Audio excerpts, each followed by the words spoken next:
Hello, welcome back to my channel Law Simplified by me.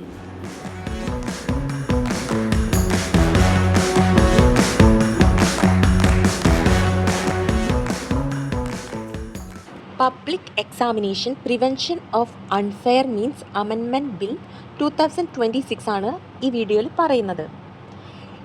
ഈ ബില്ലിനെ anti paper leak bill 2026 എന്ന പേരിലാണ് അറിയപ്പെടുന്നത്. കാരണം ഇപ്പോൾ റീസെൻ്റായിട്ട് നീറ്റ് പേപ്പർ ലീക്കേജ് നടന്നതുകൊണ്ട് ആണ് ആൻറ്റി പേപ്പർ ലീക്ക് ബിൽ എന്ന് അറിയപ്പെടുന്നത്. 2026 ജൂലൈ 27 ലോക്സഭയിൽ അവതരിപ്പിച്ച ഈ ബില്ല് 2024 പബ്ലിക് എക്സാമിനേഷൻ ആക്ടിനെ അമെൻഡ് ചെയ്യുന്നതിനാണ്. നീറ്റ് പോലുള്ള പരീക്ഷകളിൽ നടന്ന പേപ്പർ ലീക്കുകൾ അതേപോലെ പരീക്ഷാ തട്ടിപ്പുകളും കാരണമാണ് പരീക്ഷാ സംവിധാനത്തിലുണ്ടായ വിശ്വാസക്കുറവ് പരിഹരിക്കാനുമാണ് ഈ ഒരു അമെൻമെൻറ്റ് ബില്ല് പാർലമെൻറ്റിൽ അവതരിപ്പിച്ചത്. It mainly strengthens legal provisions to prevent paper leaks and examination malpractices in public examination.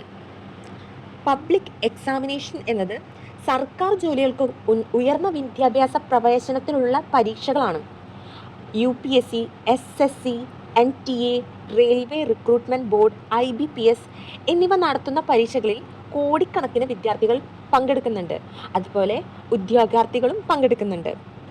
എന്നാൽ ഈ സമീപകാലത്ത് paper leak, impersonation, organised cheating ഇവയൊക്കെ യോഗ്യരായ വിദ്യാർത്ഥികളെ വളരെയധികം ബുദ്ധിമുട്ടിച്ചിട്ടുണ്ട്. സോ നീറ്റ് UG 2026 പരീക്ഷാ പേപ്പർ ലീക്കിനെ തുടർന്ന് റദ്ദാക്കുകയും വീണ്ടും നടത്തുകയും ചെയ്തത് ഈ നിയമ ഭേദഗതിക്ക് പ്രധാന കാരണമായി. The alleged paper leak in NEET UG 2026, which resulted in the cancellation and reconduct of the examination, highlighted the need for stronger legal safeguard. എന്തുകൊണ്ടായിരിക്കാം 2024 ആക്ടിനെ അമെൻഡ് ചെയ്യണം എന്ന് പറഞ്ഞത്? ഈ ഭേദഗതി കൊണ്ടുവന്നത് പല കാരണങ്ങൾ കൊണ്ടാണ്. ഒന്നാമത്, പേപ്പർ ലീക്ക് കേസുകൾ വർദ്ധിച്ചു വരുന്നു. രണ്ടാമത്, പരീക്ഷാ തട്ടിപ്പിന് പിന്നിൽ വലിയ ക്രിമിനൽ സംഘങ്ങൾ പ്രവർത്തിക്കുന്നു. First, there has been a significant increase in paper leak incidents across the country. Second, organized criminal syndicates have become actively involved in examination fraud. Third, cyber crime and digital manipulation have made examination system more vulnerable. Digital സാങ്കേതിക വിദ്യ ഉപയോഗിച്ച് cyber ആക്രമണങ്ങളും നടക്കുന്നുണ്ട്. നാലാമതായി, പരീക്ഷകൾ റദ്ദാക്കുന്നത് വിദ്യാർത്ഥികളുടെ സമയം, പണം, മാനസികാരോഗ്യം എന്നിവയെയും കൂടെ ബാധിക്കുന്നുണ്ട്. So, therefore, the government felt the need to introduce stricter punishment and faster criminal justice mechanism. ഇതിനെ തടയുന്നതിനായി ഒരു സ്പീഡി മെക്കാനിസം ഇല്ല, അതുപോലെ സ്ട്രിക്റ്റർ പണിഷ്മെൻ്റ് ഇല്ല. So government felt that the need to introduce this amendment bill. Before understanding the amendment bill, it is important to know the existing law. The Public Examination Prevention of Unfair Means Act 2024 was enacted to prevent unfair means in public examination. 2024 നിയമം എന്താണ് ചെയ്യുന്നത്? Public എക്സാമിനേഷനിൽ നടക്കുന്ന unfair മീൻസിനെ തടയുകയാണ്.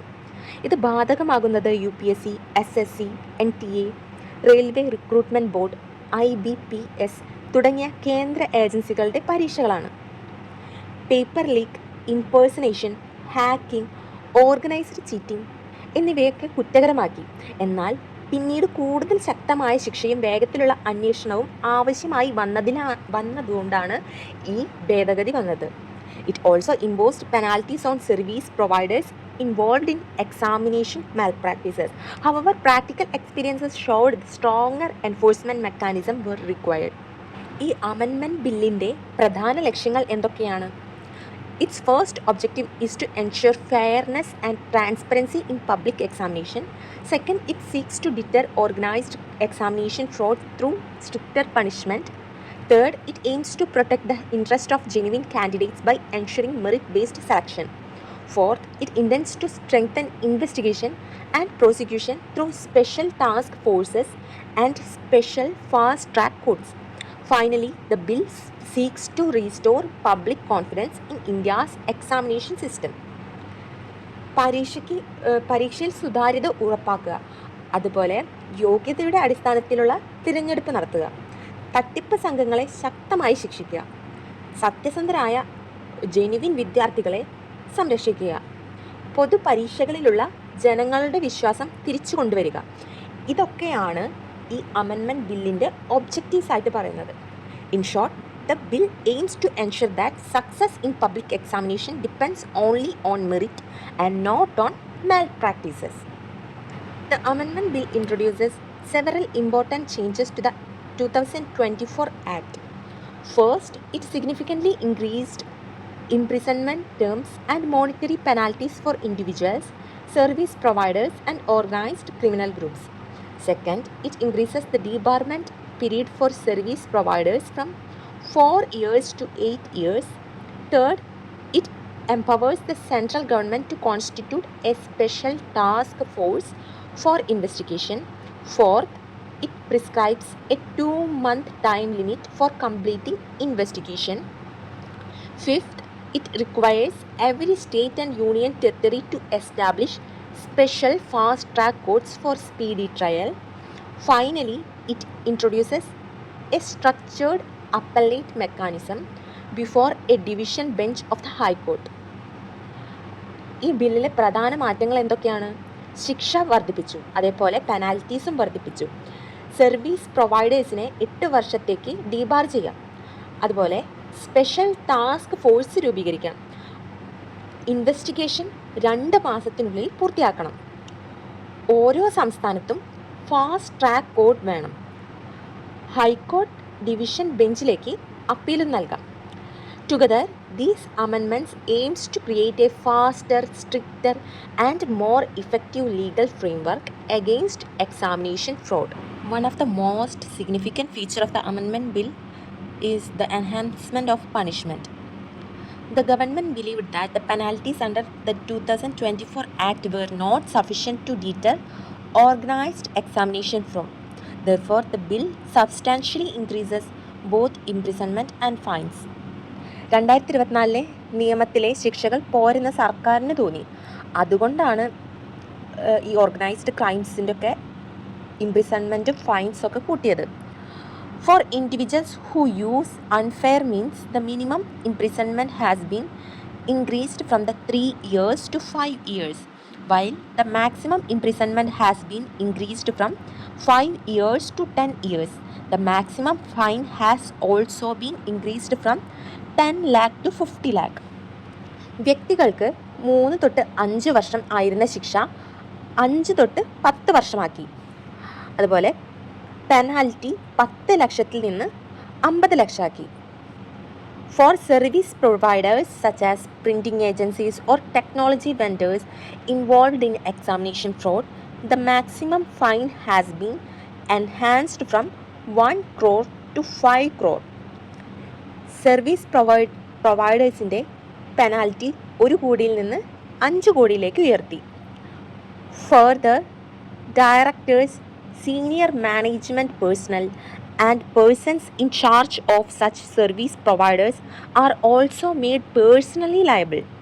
Their minimum imprisonment has been increased from 3 years to 5 years, and the fine has been increased from 1 crore to 5 crore. കമ്പനിയിലെ director, senior manager എന്നിവർക്കും വ്യക്തിപരമായ ഉത്തരവാദിത്വം വരും. ഓർഗനൈസ്ഡ് ക്രൈംസിന് കുറഞ്ഞത് 7 വർഷമാണ് ശിക്ഷ. കുറഞ്ഞ പെനാൽറ്റി എന്ന് പറയുന്നത് 10 കോടിയാണ്. In cases of organised crime, the minimum imprisonment has been increased from 5 years to 7 years, while the minimum has been increased from 1 crore to 10 crore.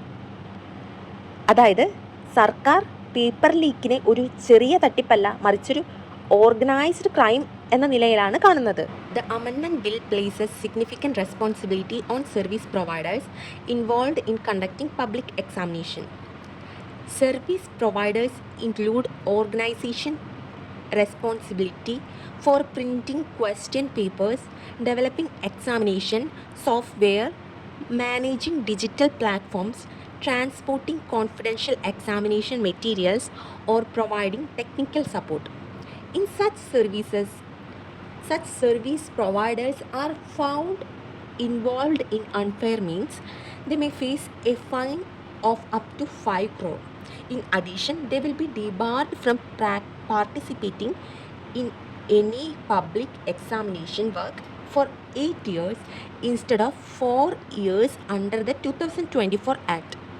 Importantly, if the offense was committed with the consent, connivance, or negligence of directors or senior management personnel, they will also face criminal prosecution. Service providers എന്ന് പറയുന്നത് question paper print ചെയ്യുന്ന company, software company, online examination platform, logistics agency എന്നിവയൊക്കെയാണ്. ഇവർ തട്ടിപ്പിൽ പങ്കെടുത്താൽ 5 കോടി വരെ penalty കിട്ടും. 8 വർഷം പരീക്ഷാ ജോലികളിൽ നിന്ന് വിലക്കും, ഡിബാർ ചെയ്യും. കൂടാതെ ഡയറക്ടർ അല്ലെങ്കിൽ സീനിയർ മാനേജ്മെൻറ്റ് അറിഞ്ഞുകൊണ്ട് ചെയ്തതാണെങ്കിൽ അവർക്കും ശിക്ഷ ലഭിക്കും. ഇത് കോർപ്പറേറ്റ് അക്കൗണ്ടബിലിറ്റി എന്ന ആശയമാണ്. This provision introduces the principle of corporate accountability, ensuring that institutions cannot escape liability by blaming individual employees. Through this bill, central government got a power to constitute a special task force for investigation. ആദ്യമൊക്കെ ഇങ്ങനൊരു case വരുമ്പോൾ deputy superintendent അല്ലെങ്കിൽ assistant commissioner റാങ്കിലുള്ള ആൾക്കാരോ അല്ലെങ്കിൽ central investigating ഏജൻസീസോ ആയിരിക്കും അന്വേഷിക്കുക. The amendment now empowers the central government to create a dedicated special task force whenever necessary. ആവശ്യമുള്ള സമയത്ത് ഒരു സ്പെഷ്യൽ ടാസ്ക് ഫോഴ്സിനെ രൂപീകരിക്കാൻ സെൻട്രൽ ഗവൺമെൻറ്റിന് അധികാരം ഉണ്ട് എന്നാണ് ഈ ഒരു അമെൻമെൻറ്റ് ബില്ലിലൂടെ ഇൻട്രൊഡ്യൂസ് ചെയ്യുന്നത്. Once such a task force is constituted, the investigation must be carried out exclusively by that special task force. The objective is to ensure specialized investigation using cyber experts, forensic experts, and officers trained to investigate organized examination fraud. ഈ ഒരു amendment പ്രകാരം central ഗവൺമെൻറ്റിന് special task ഫോഴ്സിനെ രൂപീകരിക്കാം. ഈ ഒരു special task ഫോഴ്സിൽ ആരൊക്കെ ഉണ്ടാകും? ഒരു cyber expert, digital forensic expert, police officers, investigation officers, ഇത്രയും ആളുകളുണ്ടാവും. ഇവർക്ക് പേപ്പർ ലീക്ക് കേസുകൾ പ്രത്യേകമായി അന്വേഷിക്കാം. ഇന്നത്തെ പേപ്പർ ലീക്കുകൾ വാട്സപ്പ്, ടെലഗ്രാം, ഡാർക്ക് വെബ് തുടങ്ങിയ ടെക്നോളജി ഉപയോഗിച്ചിട്ടാണ് നടക്കുന്നത്. സോ പ്രത്യേക ഒരു അന്വേഷണ സംഘം ഇതിന് ആവശ്യമായിട്ടുണ്ട്. This is particularly important because modern paper leaks frequently involved encrypted communication, hacking, digital transaction, and organized criminal syndicates. One of the most notable procedure reforms introduced by the bill is the requirement that investigation must be completed within 2 months. Investigation 2 മാസത്തിനുള്ളിൽ നടക്കണം. The time limit applies whether the investigation is conducted by the local police, central investigating agencies, or a special task force. The objective is to avoid unnecessary delays and ensure that the accused are brought to trial quickly. However, this provision has also attracted criticism. The bill does not specify what happens if the investigation is not completed within the prescribed period. Unlike certain other statutes such as Lokpal and Lok Ayukta Act or the SC/ST Prevention of Atrocities Act, the bill does not require investigating officers to record reasons for delay or seek an extension. Therefore, while the objective of speedy investigation is commendable, the absence of consequences for delay may weaken its practical implementation. ഈ ഒരു amendment bill പ്രകാരം അന്വേഷണം 2 മാസത്തിനുള്ളിൽ പൂർത്തിയാക്കാം. ഇത് നല്ല കാര്യമാണ്. പക്ഷെ ഒരു കുഴപ്പമുണ്ട്. 2 മാസത്തിൽ അന്വേഷണം പൂർത്തിയായില്ലെങ്കിൽ എന്ത് ചെയ്യും എന്ന് ബില്ലിൽ പറയുന്നില്ല. മറ്റ് നിയമങ്ങളിൽ ഡിലേ ഉണ്ടെങ്കിൽ കാരണം എഴുതി നൽകണം. പക്ഷേ ഈ ബില്ലിൽ അങ്ങനൊരു വ്യവസ്ഥ കാണുന്നില്ല.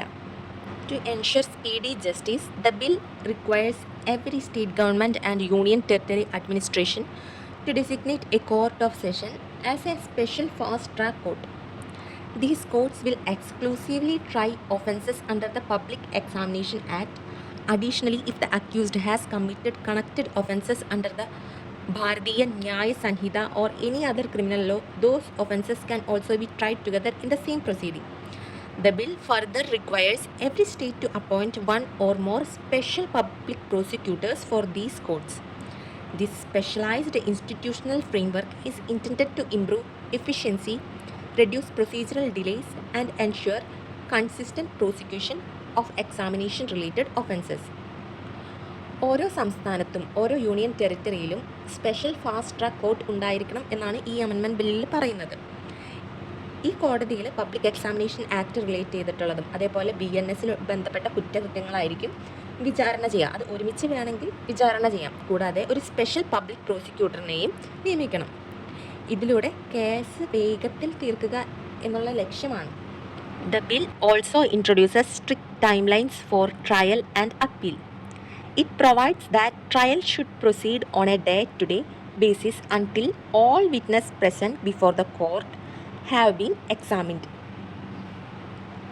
The trial must be completed within 3 months from the date of filing of the charge sheet. Appeals against judgments of the special fast track court will be lie before a division bench consisting of 2 judges of the High Court. Appeals must ordinarily be filed within 30 days, although the High Court may condone delay for sufficient cause. However, the bill states that no appeal shall be entertained after 90 days. ഈ ഒരു bill പ്രകാരം വിചാരണ day to day ആയിട്ട് നടക്കണം. 3 മാസത്തിനുള്ളിൽ ആ ഒരു trial complete ആക്കണം. അപ്പീൽ കൊടുക്കാൻ ഹൈക്കോർട്ട് ഡിവിഷൻ ബെഞ്ചിലേക്കാണ് കൊടുക്കേണ്ടത്. അപ്പീൽ 30 ദിവസത്തിനുള്ളിൽ കൊടുക്കണം. 90 ദിവസത്തിന് ശേഷം അപ്പീൽ സ്വീകരിക്കരുത് എന്നാണ് ബില്ലിൽ പറയുന്നത്. പക്ഷേ ഇതിനെക്കുറിച്ച് വിവിധ ഹൈക്കോർട്ട്സ് വ്യത്യസ്ത അഭിപ്രായങ്ങളാണ് പറഞ്ഞിരിക്കുന്നത്. ഇനി ഹൈക്കോർട്ടിന് വേണമെങ്കിൽ ഡിലേ കണ്ടോൺ ചെയ്യാനും പറ്റും. While these provisions aims to ensure speedy justice, they have also generated constitutional debate regarding judicial discretion and access to justice.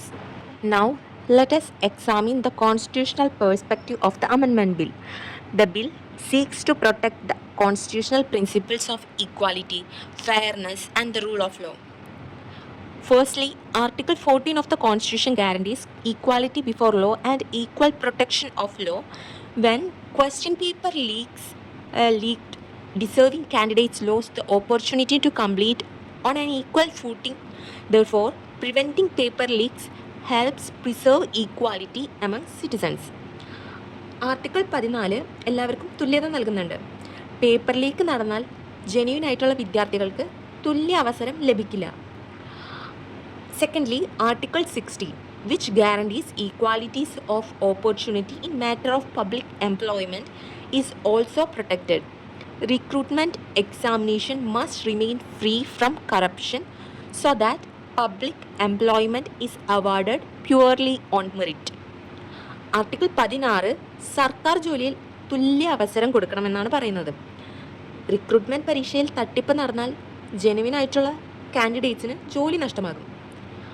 Article 21, which guarantees the right to life and personal liberty, has been interpreted by the Supreme Court to include the right to live with dignity and the right to a fair procedure. A transparent examination system contributes to protecting these rights. Article 21 ജീവിക്കാനുള്ള അവകാശത്തെക്കുറിച്ചാണ് പറയുന്നത്. Supreme court പറയുന്നത് article 21 fair പ്രൊസീജിയറും ഉൾപ്പെടും. അതുകൊണ്ട് transparent ആയിട്ടുള്ളൊരു പരീക്ഷാ സംവിധാനം article 21 ശക്തിപ്പെടുത്തും. Although the bill has several positive features, it also raises important constitutional and judicial concerns. One issue relates to the mandatory timeline for completing criminal trial.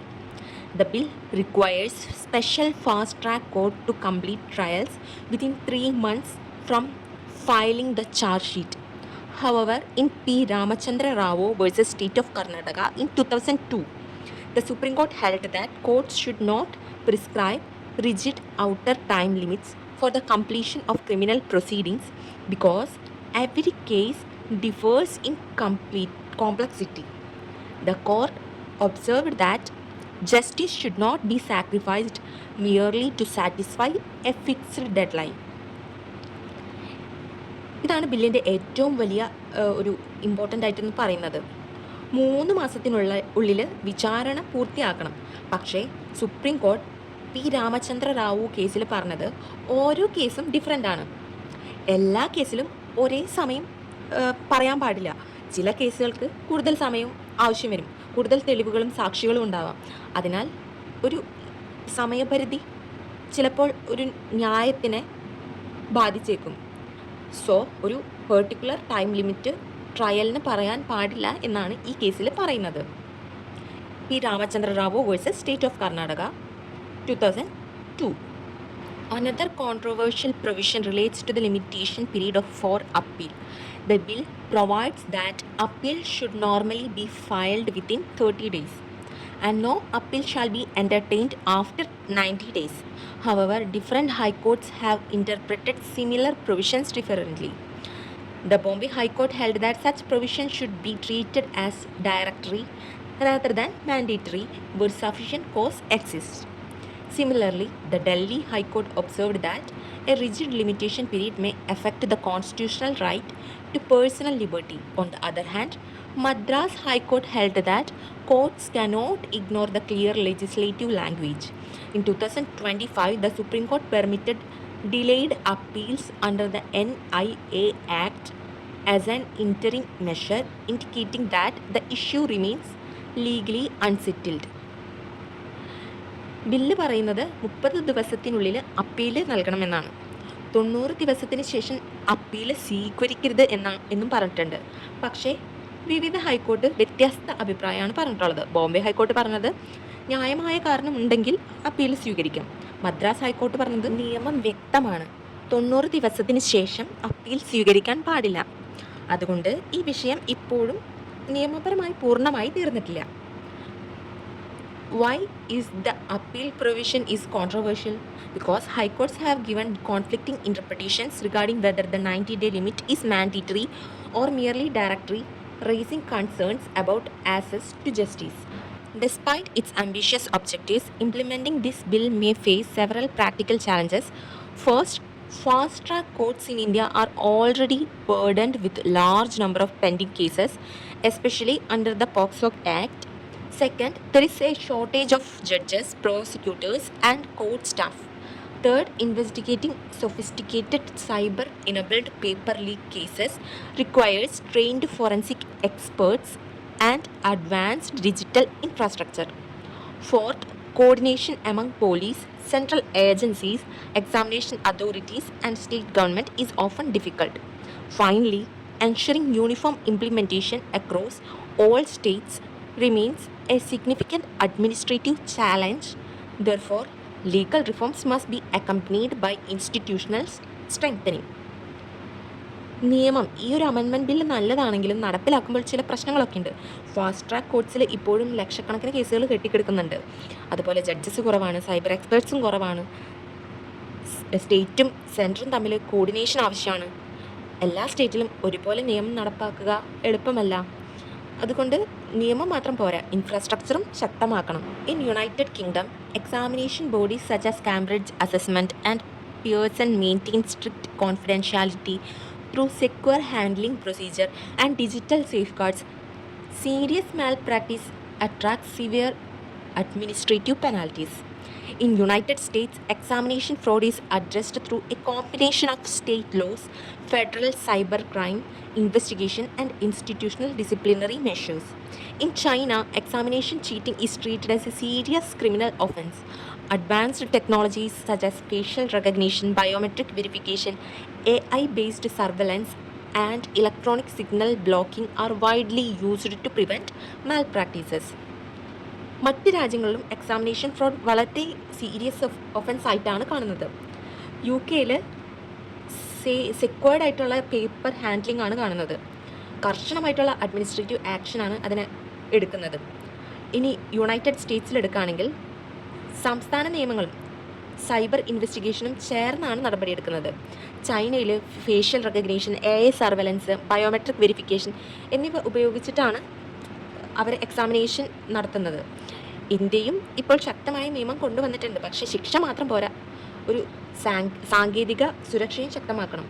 Compared to this jurisdiction, India's amendment bill strengthens criminal penalties and creates specialized investigative and judicial mechanism.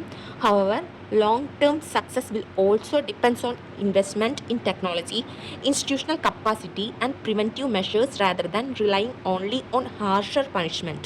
ഇനി ബില്ലിൻ്റെ advantages എന്തൊക്കെയാണെന്ന് നോക്കിയിട്ടുണ്ടെങ്കിൽ ഇതൊരു stricter ആയിട്ടുള്ള punishment കൊണ്ടുവരുന്നുണ്ട്. Merit അടിസ്ഥാനമാക്കിയുള്ള selection സംരക്ഷിക്കുന്നുണ്ട്. Special task ഫോഴ്സിന് അന്വേഷണം വേഗത്തിലാക്കാൻ ഹെൽപ്ഫുള്ളാണ്. Fast track court വഴി കേസുകൾ വേഗത്തിൽ തീരും. കമ്പനികൾക്കും ഉത്തരവാദിത്തം വരും.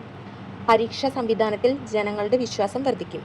ഇതൊക്കെയാണ് ഈ ഒരു അമെൻമെൻറ്റ് ബില്ലിൻ്റെ അഡ്വാൻറ്റേജസ് പറയുന്നത്. ഇനി ഇതിൻ്റെ ക്രിറ്റിസിസം നോക്കുകയാണെങ്കിൽ 2 മാസത്തിനുള്ളിൽ അന്വേഷണം പൂർത്തിയാകണം എന്ന് പറയുന്നുണ്ട്. ഇനി പൂർത്തിയായില്ലെങ്കിൽ എന്ത് ചെയ്യുമെന്നറിയില്ല. എല്ലാ കേസും 3 മാസത്തിൽ തീരണമെന്നില്ല. അപ്പീലിന് 90 ദിവസത്തെ പരിധി ചിലപ്പോൾ അത് ജസ്റ്റിസിനെ ബാധിക്കും. ശിക്ഷ മാത്രം കൂട്ടിയാൽ കുറ്റകൃത്യം അവസാനിക്കില്ല. ജഡ്ജസ്, സൈബർ എക്സ്പേർട്സ്, ഇൻഫ്രാസ്ട്രക്ചർ എന്നിവയും വേണം.